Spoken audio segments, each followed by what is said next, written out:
Oh, let's get into it. Let's get into it. Hey, this is the first. Okay, this is the first because One-on-One with Henry Lake, although it's a new show, you're the first guest, Bob, that we have had that's out of the metro. Yeah. That's not within the confines of Minnesota. So I'm so happy to have you here, Bob Kendrick, president of the Negro Leagues Baseball Museum in Kansas City, Missouri. Thanks so much for traveling up. I know you're here on other business, but thanks for giving me some time. Well, it's great to catch up with you, and I'm thrilled and honored that I'm numero uno in terms of those coming outside of the metropolitan Minneapolis-St. Paul area. Yeah. So it's great to catch up with you. Absolutely. Always been a pleasure to have the friendship with you going back to 2013. We'll get into that here in a bit. But the Negro League Baseball Museum is truly a special place for anyone to visit because there's so much baseball and American history that resides in the story of the Negro Leagues. But with that, Bob, it takes a special person to tell the stories and bring them to life. And that is what you do each and every day. So before we get into some stories, right, how did a young man from Crawfordville, Georgia find his way to the Negro League Baseball Museum in Kansas City, Missouri? I tell you, it is an amazing story in its own right. I started, Henry, at the Negro Leagues Baseball Museum as a volunteer 30 years ago, 1993. Who knew? Who knew? And at that time, I was working for the Kansas City Star, the daily newspaper, and I was in the Star's promotions department, which functioned as its in-house advertising agency, and I drew the assignment of promoting the Negro Leagues Baseball Museum's first ever traveling exhibition, an exhibition called Discover Greatness. It is still touring the country 30 years later. And honestly, I didn't even know there was this fledgling Negro Leagues Baseball Museum. So I said, well, I better go down to 18th and Vine, find this museum, do a little bit of research to put this promotional campaign together. The Star was only about 16 blocks away from the 18th and Vine, and so I drive down, I go inside the Lincoln building, and I go up to the 3rd floor, and I wasn't sure I was in the right place, and I kind of peeked my head in, and the late Don Motley, who was the executive director at that time. And I look in, I said, well, I'm looking for the Negro Leagues Baseball Museum. He looks at me and he smiles. He says, son, you're standing in it.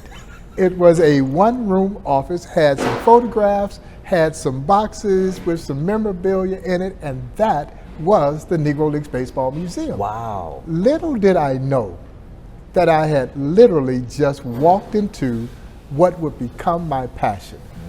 Henry, I fell in love with the story, and I fell in love with the amazing athletes who made the story. Yeah. And I considered myself to be a baseball fan, and man, I quickly realized I didn't know a doggone thing about this game as related to the history of the game and the history of our country.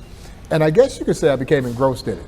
Wanted to learn as much as I could, and I didn't want to keep it to myself. 12 years ago, I became president of that same Negro Leagues Baseball Museum. So you go from being a volunteer to now trying to lead what I believe is one of the most important cultural institutions in the world for the work that we do to preserve, celebrate, educate people about a piece of history that was literally on the verge of extinction. Yeah, and many people would say that with any Hall of Fame or museum or et cetera, that there is unique stories that speaks to why it exists. What would you say that is with the Negro Leagues? It's the story of America. It's the story of America at her worst, but it's also the story of America at her triumphant best, because this is a civil rights social justice museum, but it's seen through the lens of baseball. But more importantly, Henry, it is seen in terms of overcoming adversity. Yeah, a lot of our cultural institutions, they're heavy. You feel it. And you feel it at the Negro Leagues Museum as well, but it's a triumphant kind of feeling because this shows our ability to rise above the adversity. And those stories are very important as well. You don't see those stories in the pages of American history books. My success stories have rarely ever been touted. The story of the Negro Leagues is one of those great American success stories. You won't let me play with you in the major leagues? Okay. I'll create a league of my own. And as I remind my guests, that is the American way. So while America was trying to prevent them from sharing in the joys of her so-called national pastime, it was the American spirit that allowed them to persevere and prevail. So our story is not a woe is mine kind of story. These amazing, talented, courageous athletes and owners, they never cried about the social injustice. They went out and did something about it. Yeah. I'm so glad that you brought that up, because racism, the Jim Crow laws, they hindered African American players in the 1900s. And black players wanted to play the game that they loved. So in 1920, a visionary, a man by the name of Andrew Rube Foster, organized the Negro Leagues so that black people could have a league where they could compete. Yeah. How would you describe Rube Foster? The genius. He was an absolute genius. In my estimation, Andrew Rube Foster is the most brilliant mind in baseball history. And also, I think, one of, if not the most impactful, influential figure in baseball history. And that's not to disparage what we know Jackie Robinson accomplished. Mm-hmm. But Jackie's roots began in the Negro Leagues. Yep. And if you don't have the Negro Leagues, you don't get Jackie Robinson.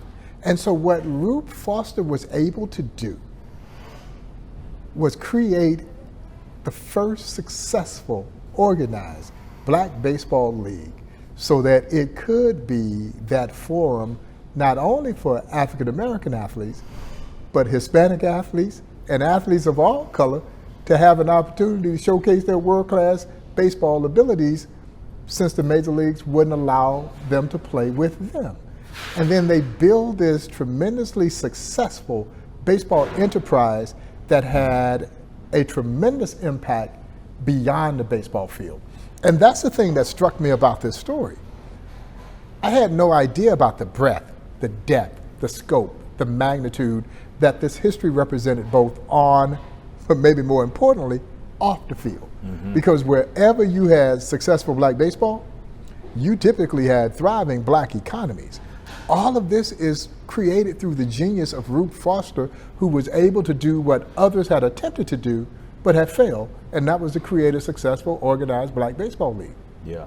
Now, is it true that with the Negro League games, they were so popular with teams like the Kansas City Monarchs that black churches would actually move their services back an hour so that the fans can attend the games? It is absolutely true. It is absolutely true. And for those of us who know anything about the black church, you know you don't mess with service time. That don't happen. No. You don't mess with service time. Back then it was 11 o'clock Sunday go to meeting, as they would say. Well, when the Monarchs were home, service would move to 10 o'clock.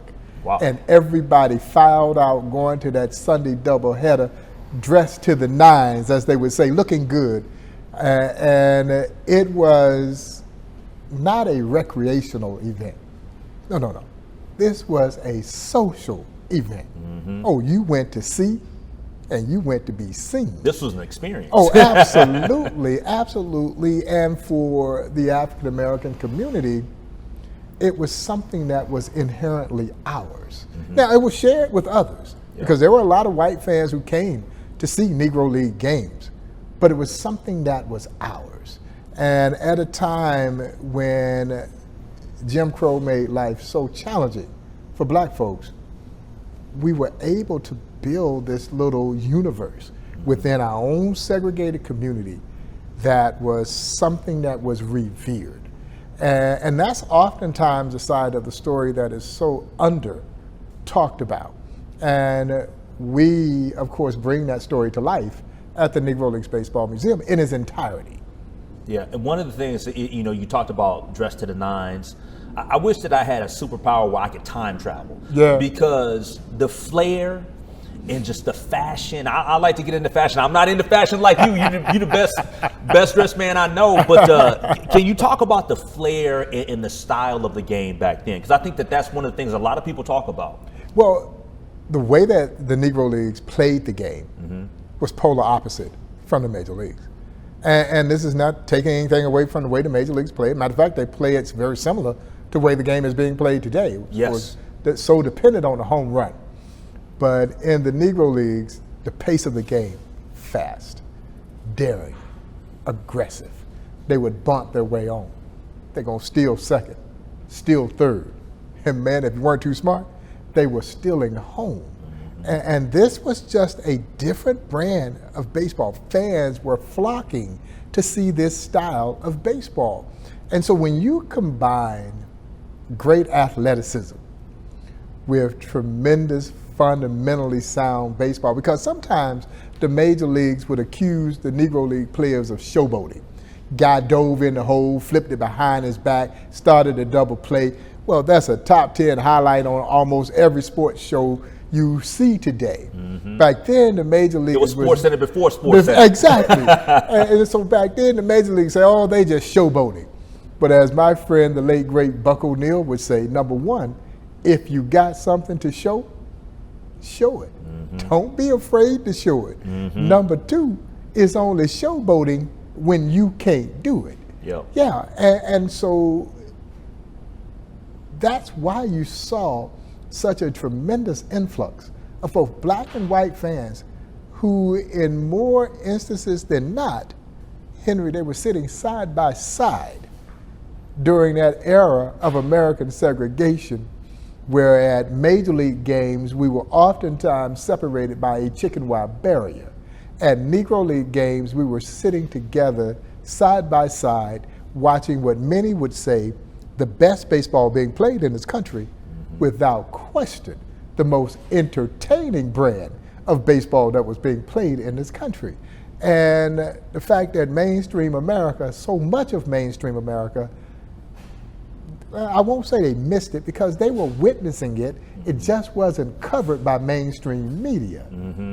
So it's safe to say that today's game, with the flair and the bat flips and just the pace of the game, now that we got the pitch clock and all the changes, it's safe to say that you are a fan of that. Oh, I am, because we're seeing the stolen base slowly but surely return back to our game. And and the pace of the play is a lot faster. It is capturing, I think, greater fan interest.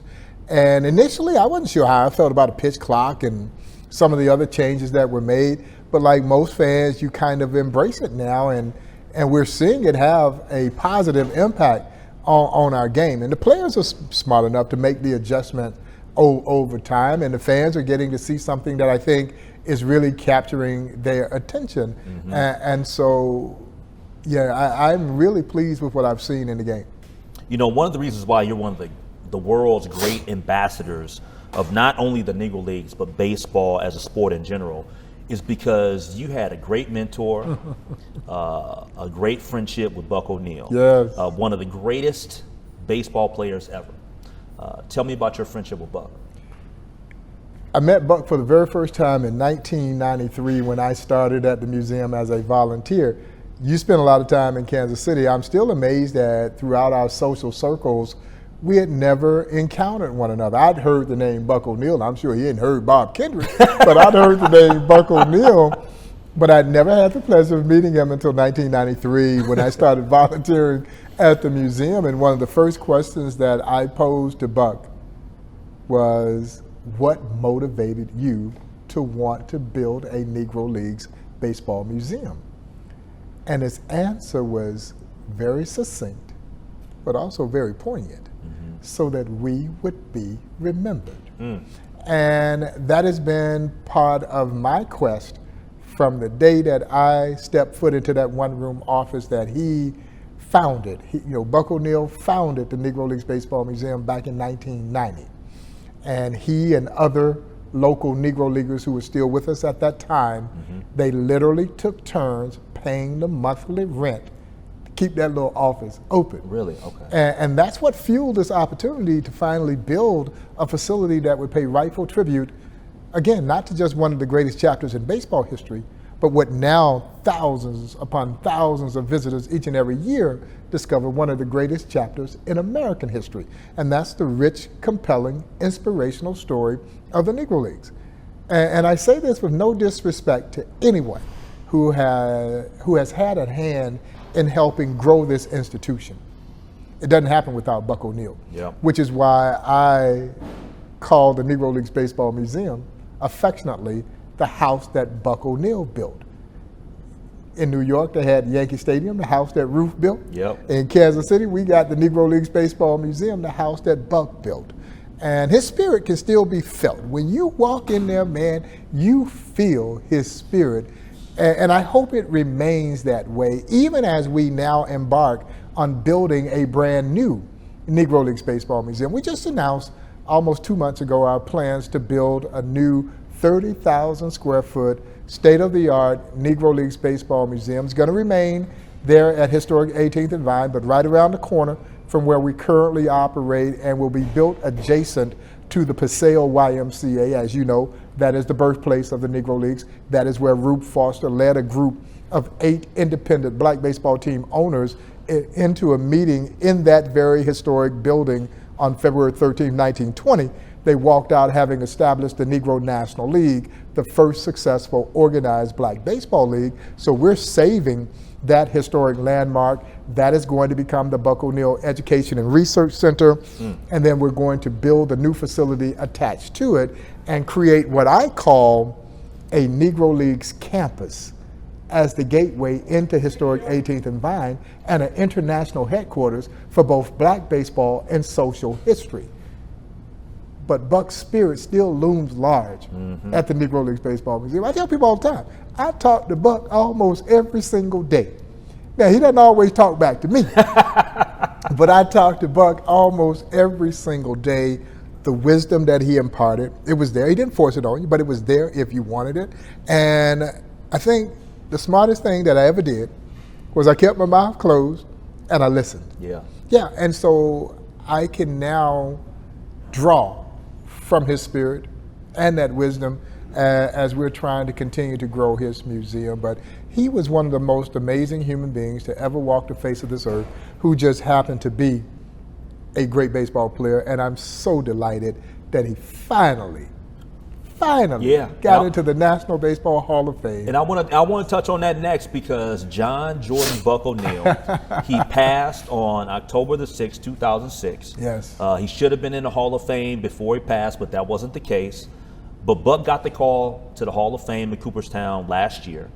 You got to tell me, Bob, what was it like when you found out that Buck had finally made it? Well, and I go back to Sunday, December 5th of 2021, as we were awaiting the news on if he was going to get voted in. And we go back to the Field of Legends at the Negro Leagues Baseball Museum for kind of a public watch party. Same space that we had been in 2006, February 27th of 2006, when I got the news that he didn't get enough votes to get in. He missed by one single vote, and Henry, as you know, it was one of the most devastating days for me personally and professionally, because I had to deliver the news to Buck that he didn't get in, man. And here we are now, at that time, 15 years later. See, I know how this process works now. You know, it's a secret ballot, and secret ballots, in my own opinion, are never good. There should never be secret ballots. No, if you don't believe someone deserves to be in, stand up and tell us why. Now, we may not agree with you, but I can respect that. When you hide behind a secret process, that is always dangerous. But this was set up to be a secret ballot again, and so I've seen this song and dance before. And initially, I didn't even want to do a watch party. But I think it had to do more with the fact that it had taken me that long to get over Buck not getting in. And to be honest, I'm not sure I had gotten over it then. You know, I had just dealt with it and moved on. And here we got to go back and kind of relive this. And so I ultimately decided that, yes, we need to do this watch party. I needed to do it no matter what the outcome might be, because it was important that his fans and friends and this museum, this was history in the making, whichever way the verdict might go. And I didn't want to be so selfish, because in this, I was going to watch this at home, wait in solitude, and get the answer, and then respond accordingly. And that would have been completely selfish on my part.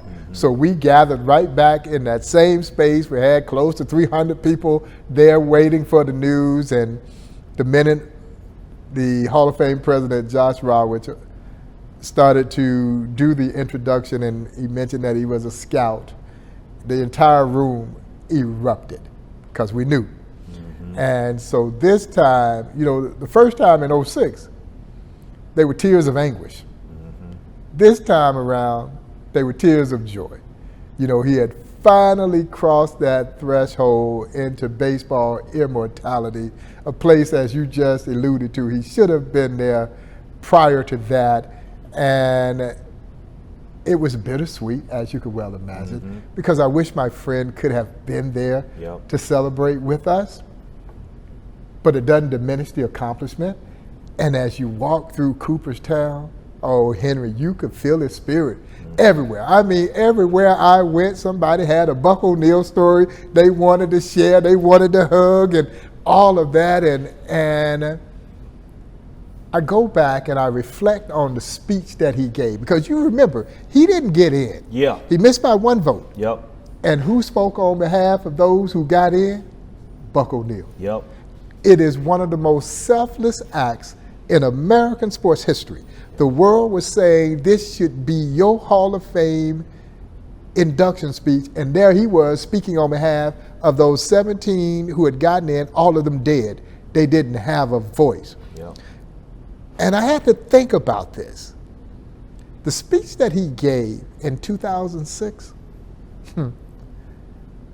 in retrospect, I think it was his Hall of Fame speech. Yeah. Because he would have never talked about himself. Yep. He would have talked about all the others. I think that's the thing about him speaking in that moment was there was no bitterness. No. In the fact that he didn't get the call to the Hall then. Yes. I still think about that. And when you talk about somebody being so thoughtful and somebody being so loving and so appreciative. Yes.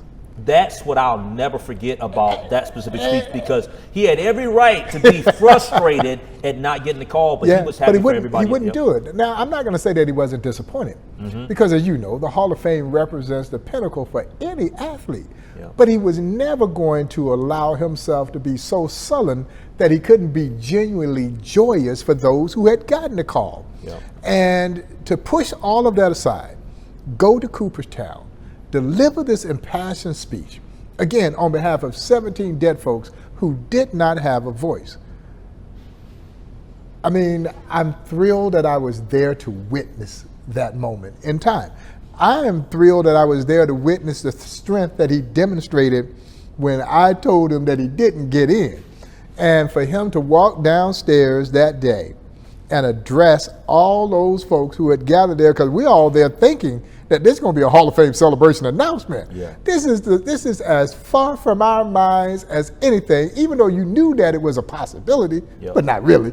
No. We all were expecting this to be a Hall of Fame celebration announcement. The verdict didn't go our way. He comes downstairs and delivers, as I like to say, for lack of a better term, one of the most amazing concession speeches that I'd ever heard.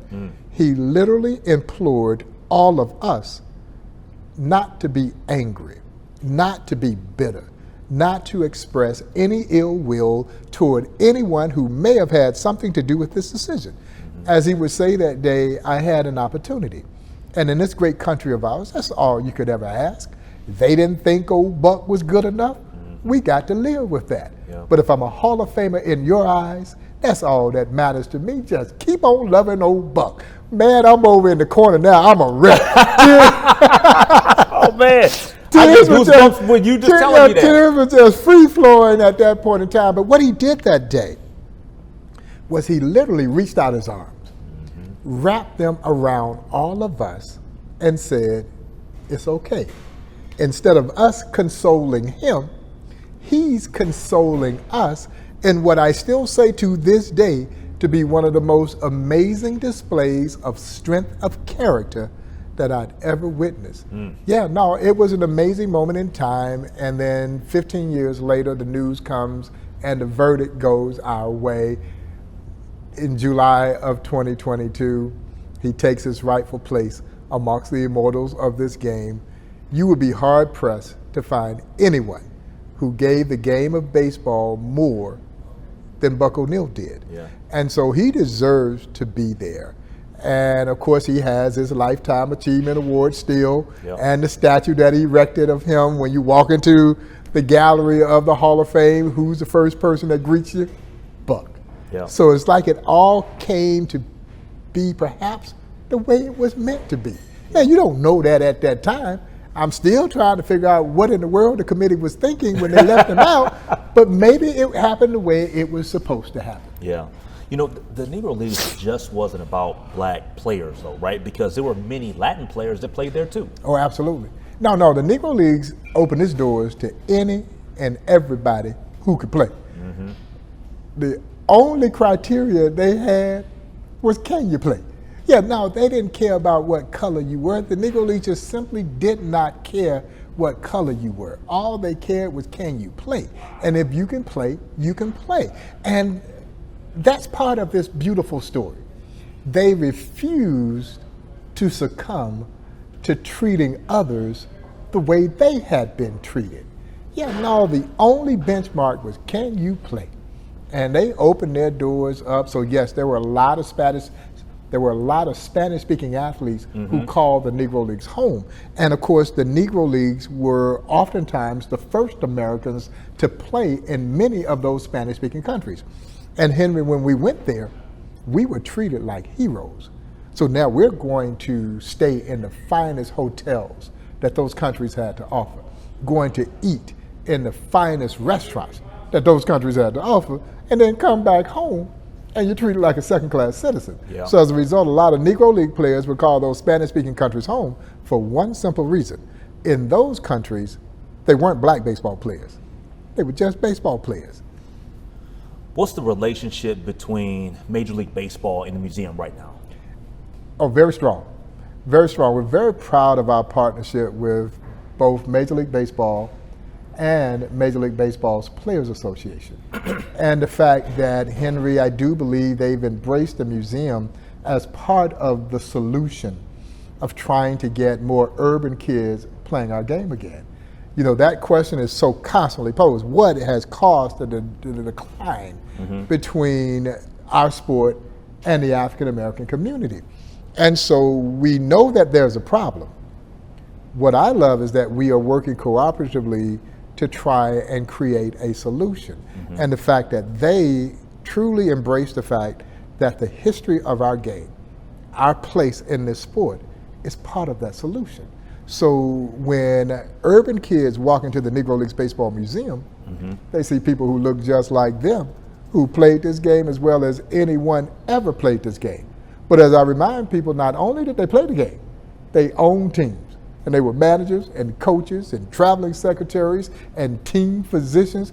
They fulfilled every role that could be filled in the business of the game of baseball. And this was done by black folks. And so our children need to see themselves to believe that they can do it. And the Negro Leagues Museum provides that platform. And the fact that baseball on all fronts have embraced this museum, and I'm very much excited about the partnership as it stands today, and hopefully as it will continue to evolve in the future. You know, some out there watching would say, well, why should I get to know about the Negro Leagues? And my response to that is, if you're a fan of the sport of baseball, if you want to learn more about its importance in the fabric of this country, then you should drive on down Highway 35 and pay a visit. Oh, absolutely. What I love about the Negro Leagues Baseball Museum is that you don't have to be a baseball fan to appreciate it. Now, of course, we think that's sacrilegious, but you don't have to be a baseball fan to appreciate this great museum. Henry, if you are a fan of American history, you're going to love the Negro Leagues Baseball Museum.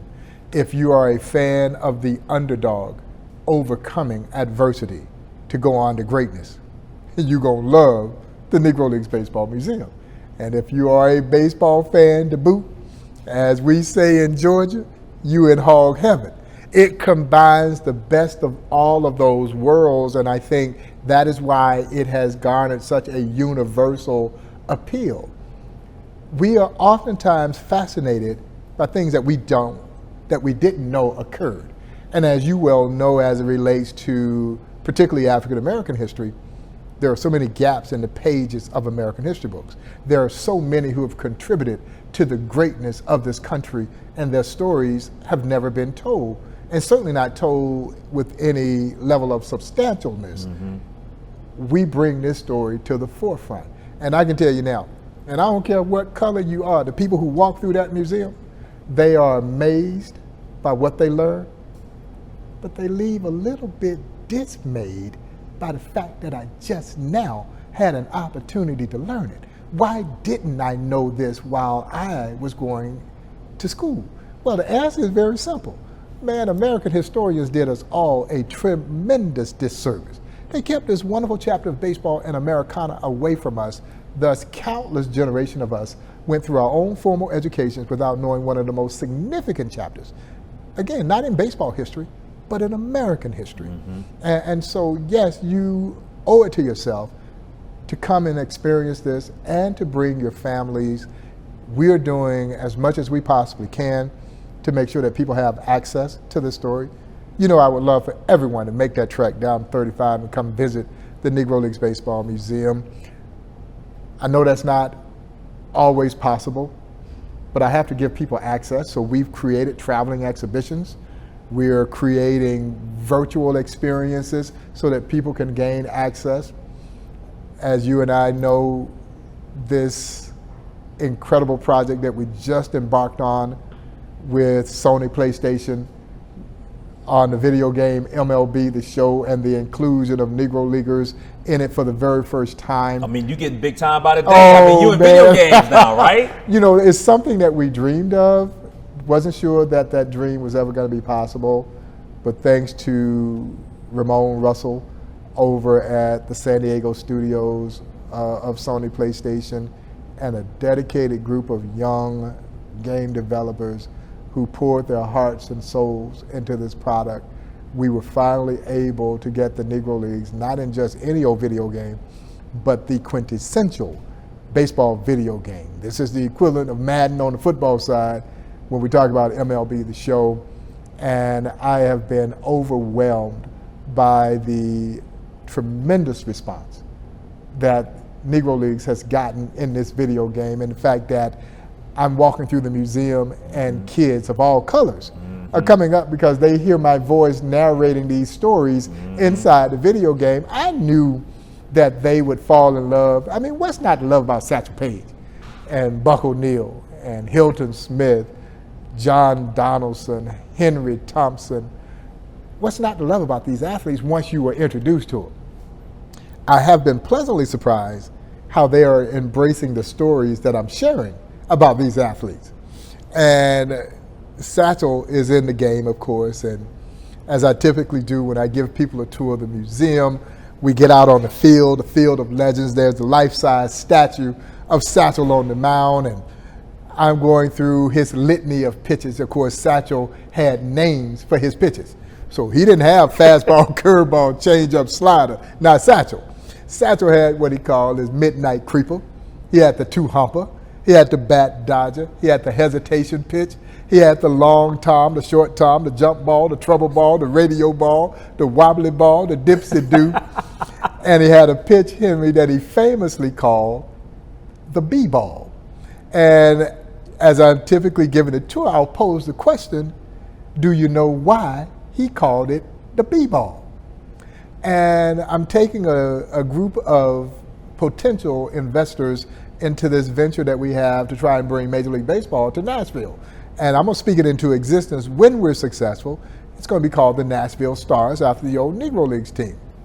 And so I posed that question to that group that I'm touring, do you know why he called it the B-ball?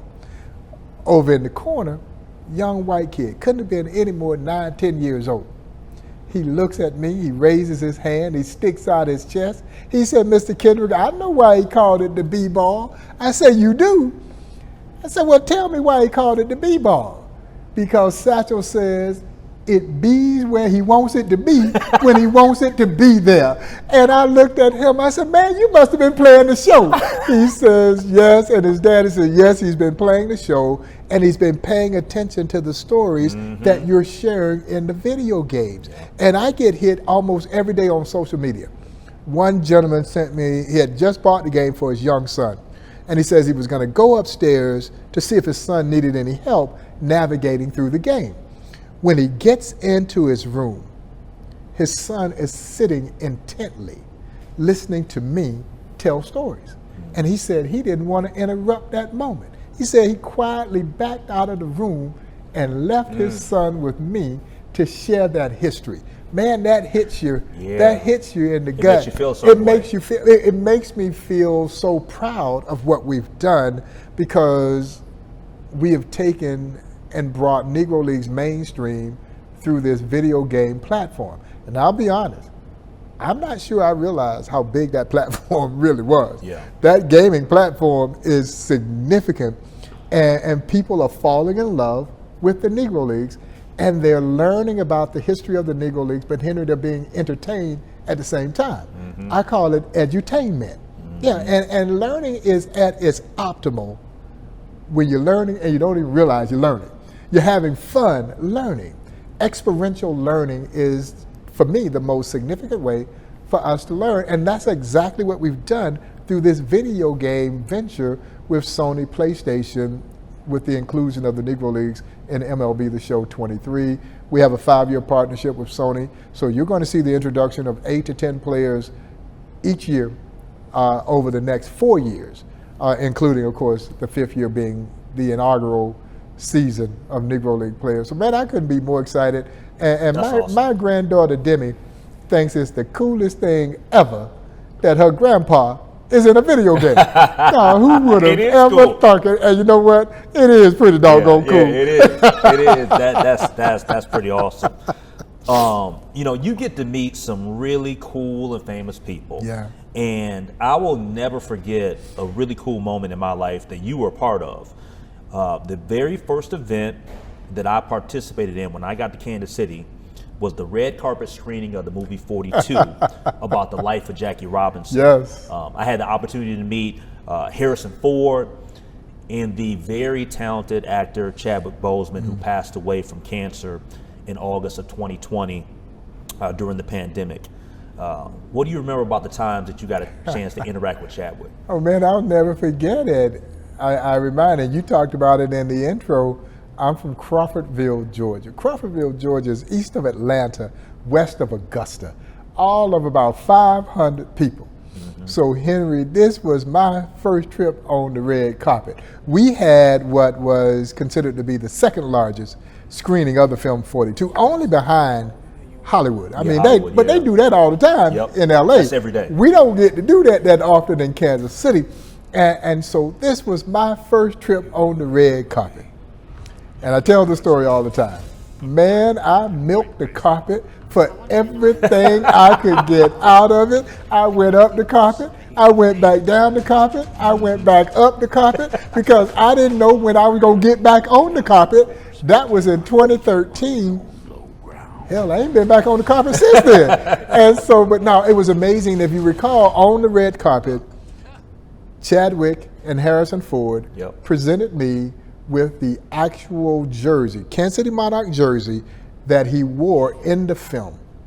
Because a lot of people, and that's why the film was so important to us, is that it was the first time cinematically that it was really brought to light that Jackie's career began in the Negro Leagues. And so in the opening scenes of the film, you see him as a Kansas City Monarch.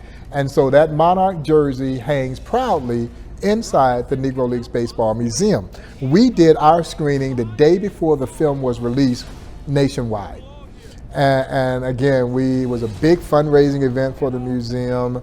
We sold out 13 theaters at $42 a pop. Of course, if you were in the main theater, Harrison and Chadwick would introduce the film. We raised, a couple $100,000 from that event. The very next day, Chadwick and Harrison came to the museum, shot live satellite TV interviews, live from the Negro Leagues Baseball Museum, and then I got to walk them both through the museum along with Andre Holland, who played the reporter Wendell Smith, brilliantly in the film. I just remember how gracious Chadwick was with our staff. He took pictures, he signed stuff, he was very engaged when I took him on the tour of the museum. It was such a special moment. We spent 2 amazing days with this incredibly talented young man, and as I oftentimes say, when your breakout role, you play an icon in Jackie Robinson. And he became Jackie Robinson. And the reason I know is I could tell by the way Mrs. Robinson looked at him. She saw Jack. She never called Jackie Jackie. She saw Jack in Chadwick. And so you play an icon in your breakout role. And then you play icons such as Thurgood Marshall, James Brown, to the point that you become an icon as a real life African-American superhero in Black Panther. Then you certainly left us a tremendous body of work. But man, we lost this amazingly talented young man far too soon. But I'll never forget the 2 days that I got to spend with the great Chadwick Boseman and walking the red carpet, and there's a photograph underneath the jersey. The jersey is hanging inside the museum. There's a photograph of him presenting it to me on the red carpet, and so I get to tell that story about the kid from Crawfordville, Georgia, who milked the red carpet for everything he get. Maybe one day I'll get back on the carpet again, but I'm sure you will. Yeah, but you always remember that first time, and that first time was special. You know, earlier we talked about Buck getting into Cooperstown last year, but a couple of Minnesota Twins made it as well, and Jim Cott and Tony Oliva. Any memories of those guys? Oh man, I remember being at the old Metrodome and talking with Tony O, and Buck and I and my dear friend Joe Posnanski. We held up in a conference room. It was Buck O'Neil Day with the Minnesota Twins, and of course Torrey Hunter was here, and LaTroy Hawkins and Jock Jones, and we had such a good time that day, and Buck and Tony O are trading stories.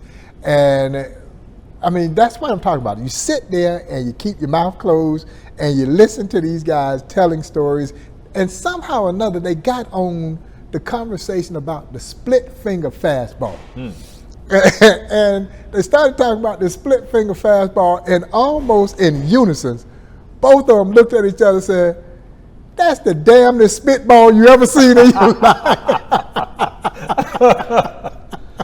And of course, I've had opportunity with Jim Cott through the TV side of the work that he does, and been in studio talking with him, the admiration and appreciation that he, another legendary twin who I miss tremendously, Harmon Killebrew, spent many days hanging out with Killer. And so, I've been blessed to be a little fly on the wall, so to speak.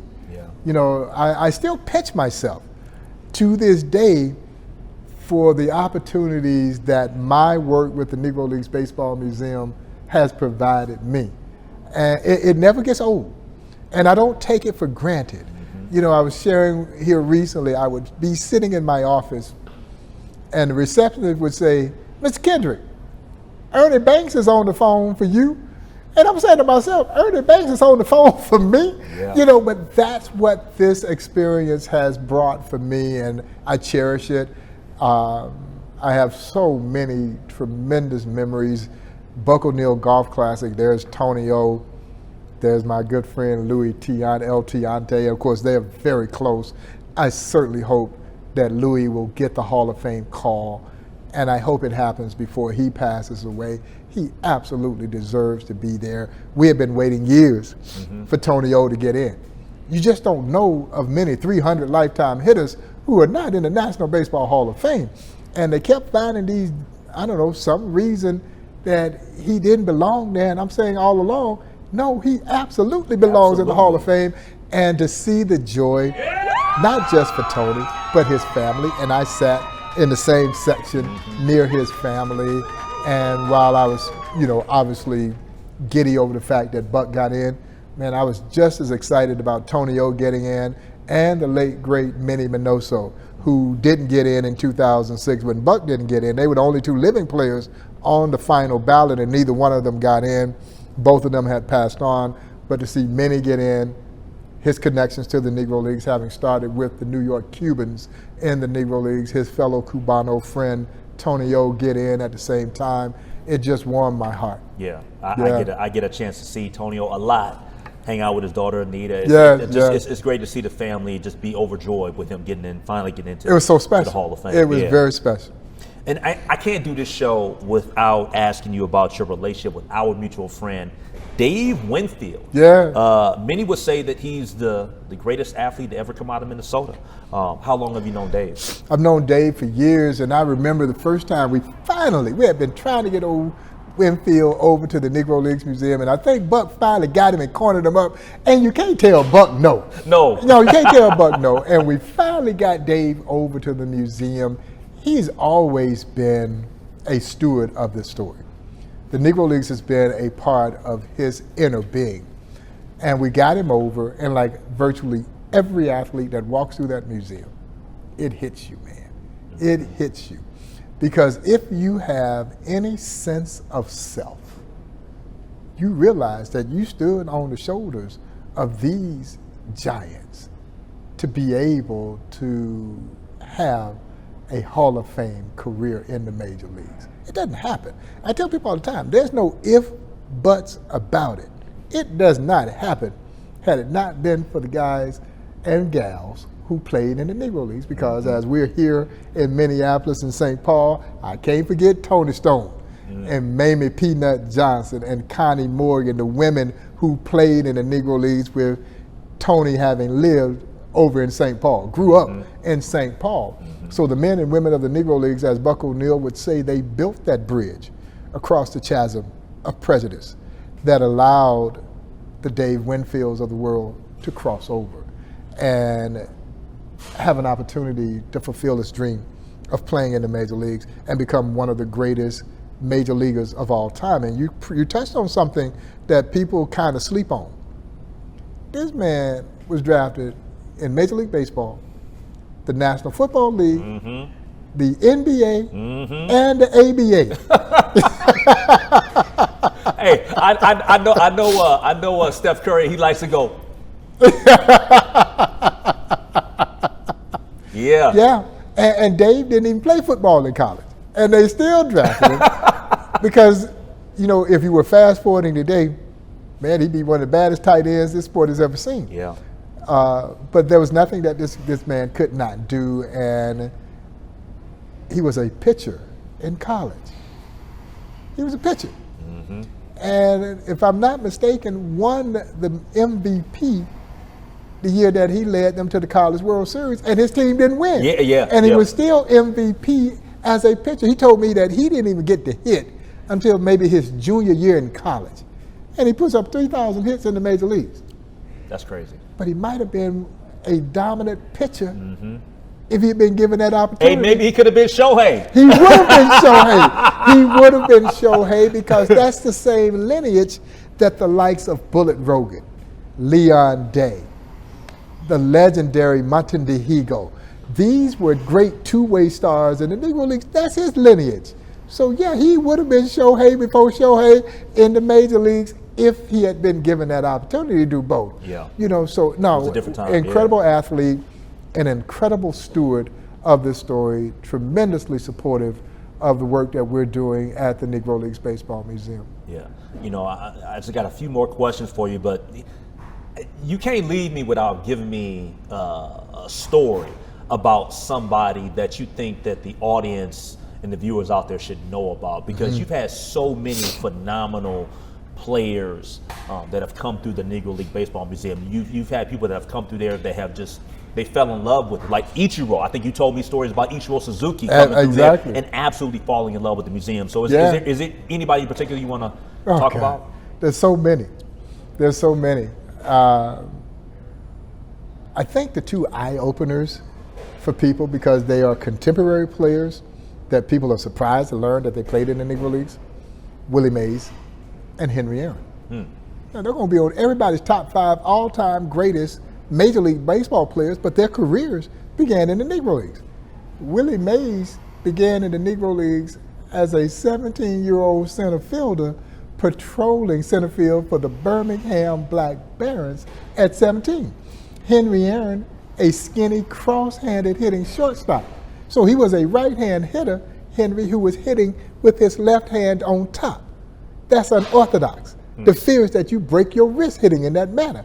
Henry Aaron is knocking the cover off the baseball in a highly unorthodox fashion when he joined the Clowns 18 years old in 1952.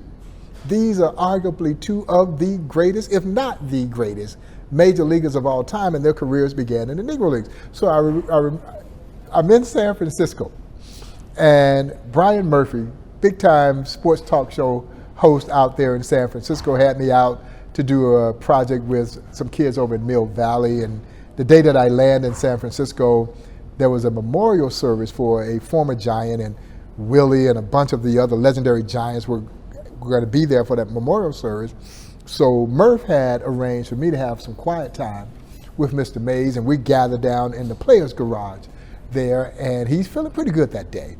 And Murph asked him, says, "Willie, did you ever face Satchel Paige?" And Mr. Mays lights up like a Christmas tree. And if you ever heard Mr. Mays talk, he speaks with a very high-pitched voice. He said, "Yeah, I faced Satchel. I faced Satchel when I was 17 years old. The first time I faced Satchel, I got a double off of him. Well, Satchel didn't know who this kid was. He grooves one in. Young Willie Mays hits it in the gap, gets a double. Well, Satchel looks over at the third baseman. He said, 'Hey, you let me know when he's back up again.' A couple innings later, here comes young Willie Mays back in the batter's box. He says, 'Satchel threw 3 straight right by me I never saw.' And he says, as I was turning to go back to the dugout, Satchel steps off the mound and says, 'Now go sit down, little boy.'" And to see arguably the greatest player in Major League Baseball history simply delighting on remembering being struck out by Satchel Paige tells you how great Satchel Paige was. Yeah. And it's just so many of those stories, and I hope God continues to bless him, because we just recently announced a Field of Dreams game that will be held on June 20th of 2024 at Rick Wood Field, where young Willie Mays was patrolling center field. Rick Wood is still the oldest active professional ballpark in the country, and how special would it be for him to step back on that field one more time? Yeah. And to be able to create those kinds of moments are important to me and important to the museum. It is important to the legacy of the Negro Leagues, and so I hope God blesses me that I can be there on June 20th of next year to see this Field of Dreams game take place. But all the athletes, I'll never forget when we had our grand opening of then the new Negro Leagues Museum in November of 1997, and my dear friend, the Wizard, Ozzie Smith. Ozzie Smith, one of the baddest to ever play that shortstop position. And he gets out on the Field of Legends where the life-size statues are. And he says it was very emotional for him. And he says it was one of the most eeriest feelings he had ever gotten, because it hit him. He stood on those shoulders of those guys to become the Wizard, to have an opportunity to be a Hall of Famer. And there he was walking amongst them. And he was humbled by what they had to endure to play the game that created the opportunity for him. You know, it's just been so many moments like that as I've had the opportunity to walk so many very special people through that museum, both athletes and those who are from other endeavors. Yep. You know, I'm walking through the museum with the late, great General Colin Powell. And again, I got to pinch myself. Did you just hear what I said? You said Colin Powell. Yeah. I'm walking through the museum with General Colin Powell. and he's the general. You knew you were in the presence of someone special. There was this air of regalness about him. He had a stature about him. Until we get to a photograph of Louis Armstrong and Louis Armstrong's semi-pro team called the Armstrong Secret Nine. And he looks at me and he says, Bob, my father played for Louis Armstrong's semi-pro team. Oh, wow. Yeah, the Armstrong Secret Nine, based out of New Orleans, as they would say. And it was just one of those seminal moments, man. It gives me goosebumps to this day to see him reduced to a kid again as he was reflecting on his connection to this story. Yeah. And the late General Powell served on our advisory board really up until the time that he passed away, his untimely passing. And so again, those are just some of those pinch me moments, man, that I've had in this role and the interactions with people that, as a kid, again, growing up in Crawfordville, Georgia, I never would have dreamt that I'd have the opportunity to walk Henry Aaron and be there with Willie Mays and General Colin Powell and Ernie Banks and all the current and past professional major leaguers who walk through those doors on any given day. Yeah. Last thing. The Negro Leagues Baseball Museum is the legacy of the Negro Leagues. Bob, what do you want your legacy to be? Oh, wow. I'm just thrilled that I have played a small role in helping grow this institution. That was my pledge to Buck O'Neil when I was with him and before he passed away, that I would do everything in my power to help keep his institution alive and to grow it. And I'm going to speak this into existence. When we build the new Negro Leagues Baseball Museum, that is a legacy project not only for Bob Kendrick, but for every person who supports it, for every person who has a hand in building it, as we set the stage for perpetual growth, sustainability, for a little museum that started in a one-room office in 1990. And that's what I'm proud of. And that's what I look very much forward to helping create. And it motivates me and our team every single day to walk into a building where you know the story that we are in charge of is far bigger than any of us. Far bigger, far greater than any of us. Bob Kendrick, president of the Negro Leagues Baseball Museum. Hey, thank you so much. I appreciate you joining me here on One on One. Oh, Henry, it's great to be here in the Twin Cities. Great to see you again, and thank you for having me. Yeah, it's been a pleasure.